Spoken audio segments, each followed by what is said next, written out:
Welcome to learning solution Karnal. आज की video class 12 के स्टूडेंट्स के लिए है और आज की वीडियो में हम करेंगे एक्सरसाइज 1.1 के एग्जांपल। हम स्टार्ट करते हैं एग्जांपल नंबर 1 से। इससे पहले हम बेसिक करा चुके हैं एक्सरसाइज 1.1 का, जिस भी स्टूडेंट ने वो वीडियो नहीं देखी है तो देख लीजिएगा, और अगर आप हमारे चैनल पर नए हैं तो हमारे चैनल को सब्सक्राइब कीजिएगा। देखिए, फर्स्ट एग्जांपल की स्टेटमेंट हम रीड करते हैं क्या है। एग्जांपल फर्स्ट है हमारे पास, let A B the set of all student of a boys school. हमारे पास ए एक सेट है जिस सेट के अंदर सभी स्टूडेंट हैं बॉयज स्कूल के। ओके, आगे कह रहा है शो दैट द रिलेशन, हमें रिलेशन शो करना है R in a given by a A B. हमारे पास क्या देखा है, एडमिट देखिए ए और B. A is a sister of B is a empty relation. यहां तक देखेंगे सबसे पहले। देखिए, स्टेटमेंट कह रहा है कि हमारे पास क्या है, एक सेट है ए, एक सेट है ए। इस सेट के अंदर क्या देखा है आपको, इस सेट के अंदर आपको गिवन है ऑल स्टूडेंट। आपको क्या गिवन है, ऑल स्टूडेंट, सभी स्टूडेंट दे रखे हैं आपके पास of a boys school. Boys school के स्टूडेंट हैं तो वो क्या होंगे, बॉयज ही होंगे। क्लियर है, बॉयज स्कूल के स्टूडेंट हैं तो वो क्या होंगे, बॉयज ही होंगे। ओके, आगे कह रहा है आपको रिलेशन चेक करना है। रिलेशन क्या है आपके पास, आर ए बी। ठीक है, आगे कहता है A is a sister of B। A क्या है, सिस्टर है B की, सिस्टर ऑफ B। अब ध्यान से देखिए, जो हमारा A है वो भी A सेट से बिलोंग करता है और जो हमारा B है वो भी A सेट से बिलोंग करता है। ठीक है, आगे कहता है कि A is a sister of B।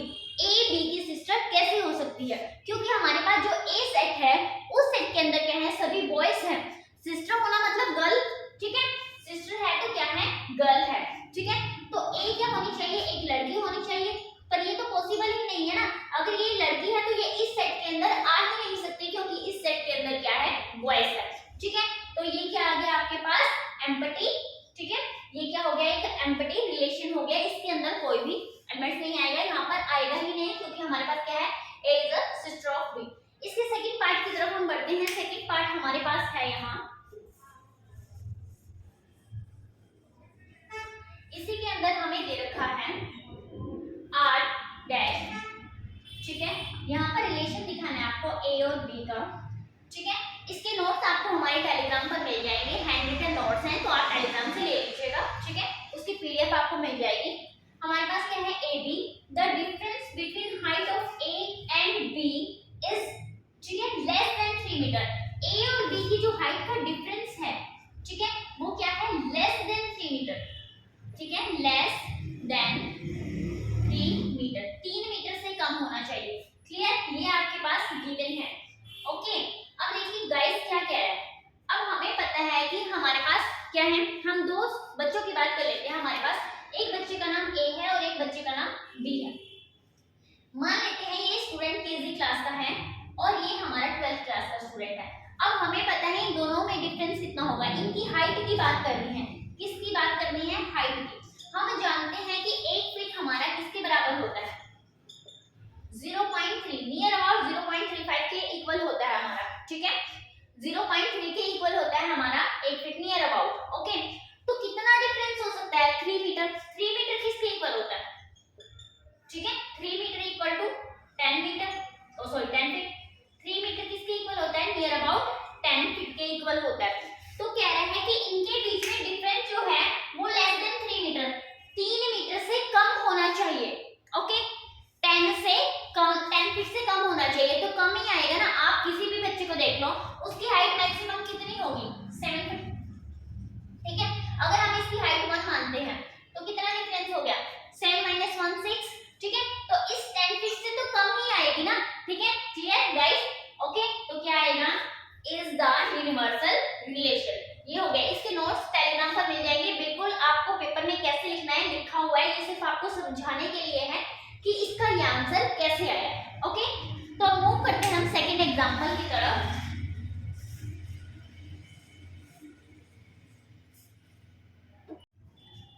Second example है हमारे पास, late T be the set of all triangles in a plane with R a relation in T given by R equal to T1 T2.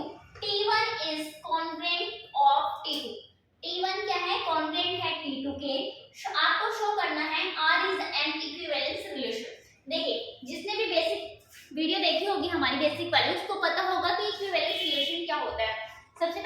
बारे में discuss कर लेते हैं। आपको यहाँ पे ये दिखाई दे रहा है इक्विवेलेंस रिलेशन क्या होता है।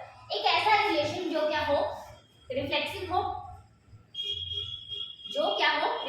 हो, सिमेट्रिक हो और ट्रांजिटिव हो। तीनों कंडीशन सेटिस्फाइड होनी चाहिए, वो तभी क्या होता है, इक्विवेलेंस होता है। अब आपको देखने को मिल रहा है कॉन्ग्रुएंट। कॉन्ग्रुएंट क्या होता है, देखिए गाइस, ठीक है।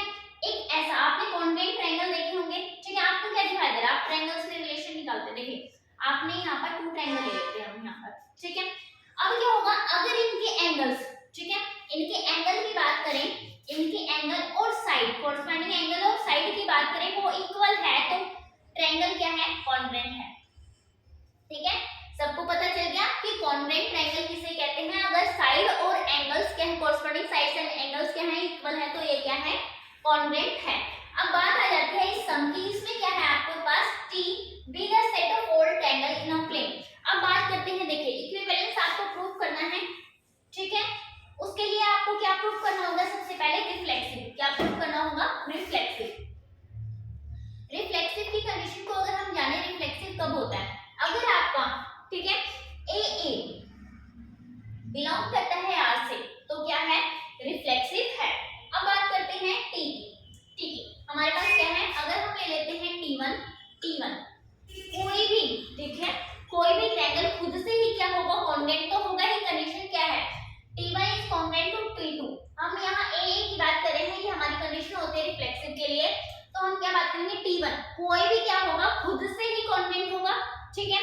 तो ये क्या हुआ, रिफ्लेक्सिव हो गया, ठीक है। इसके हैंडरिटन नोट्स आपको टेलीग्राम पर मिल जाएंगे, दोबारा बता रही हूँ, वहां से ले लीजिएगा, आपको किस टाइप से इसको रिप्रेजेंट करना है, ठीक है। ये सिर्फ आपको ये सॉल्यूशन समझाने के लिए कि कैसे आप आंसर लेकर आए हो यहाँ पर, ओके।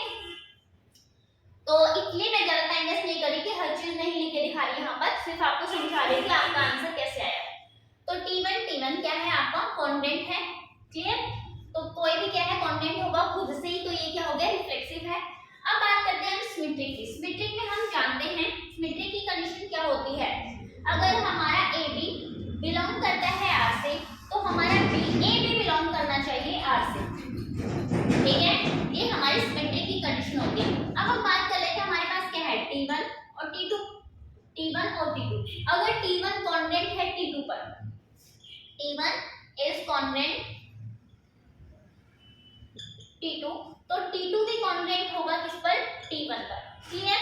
तो अगर ये कंडीशन हमारी सेटिस्फाइड हो रही है यहाँ पर, T1 is congruent to T2, तो T2 भी कॉन्ग्रुएंट है T1 पर। तो हम क्या लिख सकते हैं, T1 और T2 अगर बिलोंग करता है R से, तो T2 और T1 भी हमारा किससे बिलोंग कर रहा है, R से। तो हम क्या कहेंगे, ये हमारा क्या है, सिमेट्रिक है। इसके बाद हम बात कर लेते हैं, ये सिमेट्रिक भी है, ये रिफ्लेक्सिव भी है, ट्रांजिटिव भी। ट्रांजिटिव की कंडीशन आपकी क्या होती है,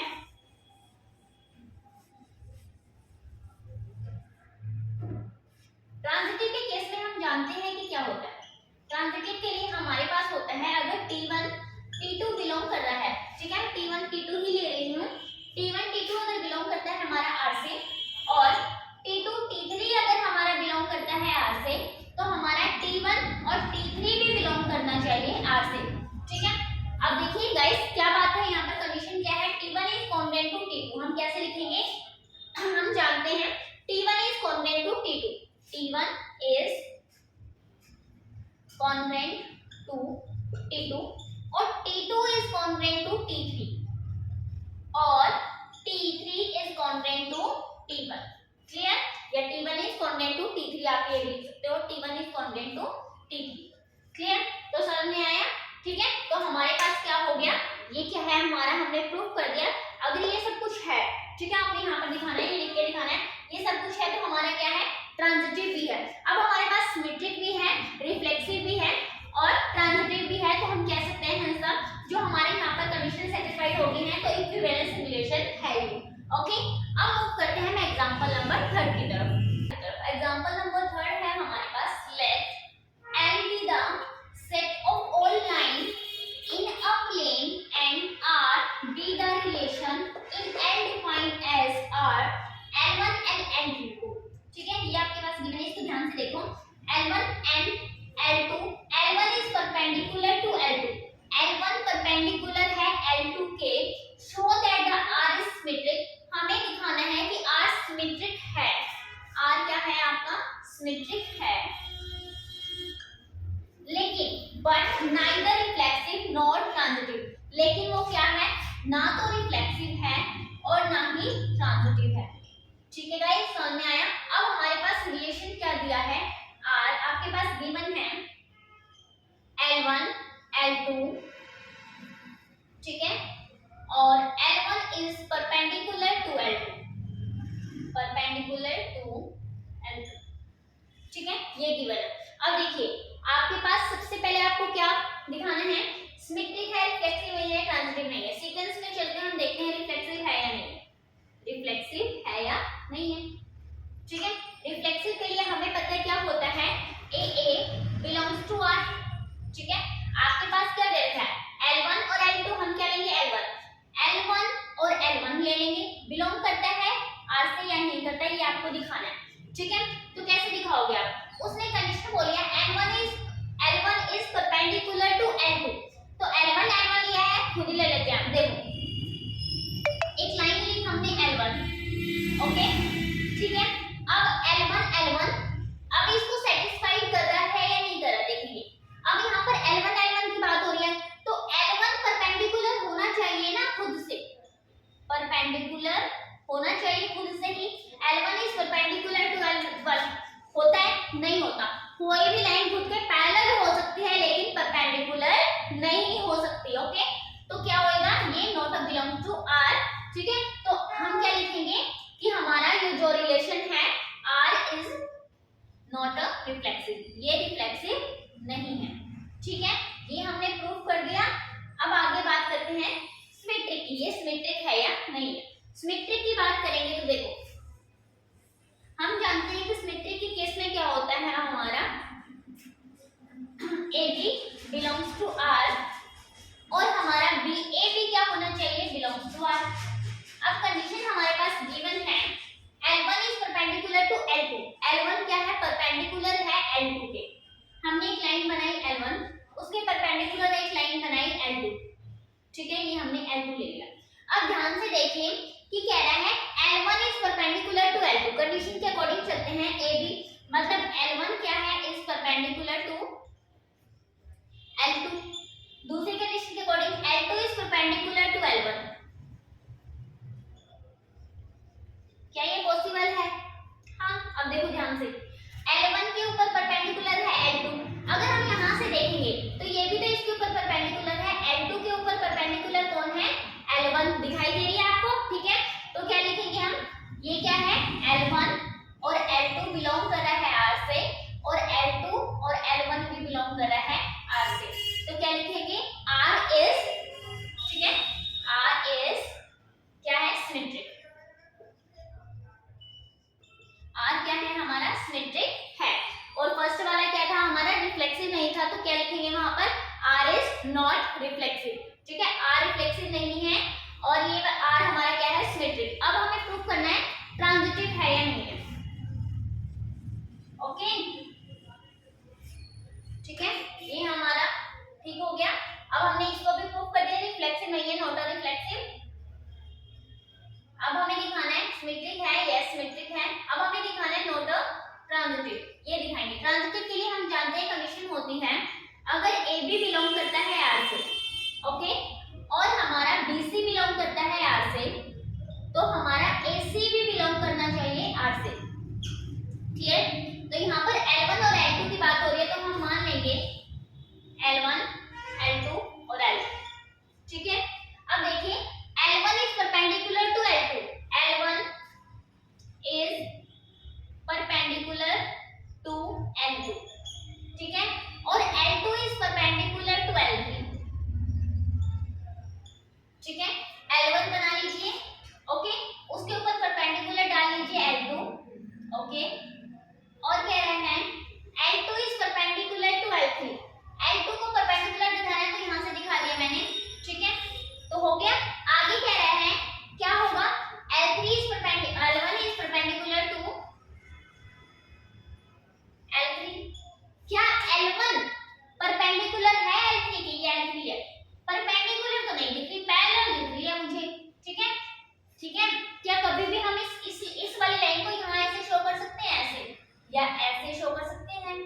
नो नहीं दिखा सकते हैं ना। परपेंडिकुलर क्या होता है सबको पता ही होगा। तो क्या है, ये वाली कंडीशन हमारी नॉट सेटिस्फाइड हो गई, ठीक है, सेटिस्फाइड नहीं है। तो हम क्या लिखेंगे, L1 L2 बिलोंग तो कर रहा है R से, और L2 और L3 सॉरी हाँ L2 और L3 भी बिलोंग कर रहा है R से, लेकिन हमारा L1 और L3 बिलोंग नहीं करता R से। तो क्या लिखेंगे, R is not a transitive, ये ट्रांजिटिव नहीं है। Okay guys, example 1 2 3। Okay guys, तो नेक्स्ट वीडियो में हम करने वाले हैं एग्जांपल 4 5 6। तो सबसे पहले सबसे इंपॉर्टेंट बात, ठीक है, जिसने भी हमारे चैनल को सब्सक्राइब नहीं किया हमारे चैनल को सब्सक्राइब कर लीजिएगा। और दूसरी इंपॉर्टेंट बात, टेलीग्राम से आप नोट्स जरूर ले लीजिएगा, हैंड रिटन नोट्स हैं बिल्कुल फ्री में। आपको क्या करना है, वहां टेलीग्राम को ज्वाइन करना है और नोट्स ले लीजिएगा वहां से। हैंड रिटन एक एक चीज आपको बारीकी से लिखी मिलेगी, जैसे आपको पेपर में रिप्रेजेंट करनी है। ओके गाइस, ठीक है, अगर वीडियो अच्छी लगे तो लाइक कीजिएगा, अपने फ्रेंड्स के साथ शेयर कीजिएगा। और ये एग्जांपल 4 5 6 रह गया जो हम कल करेंगे। ठीक है गाइस।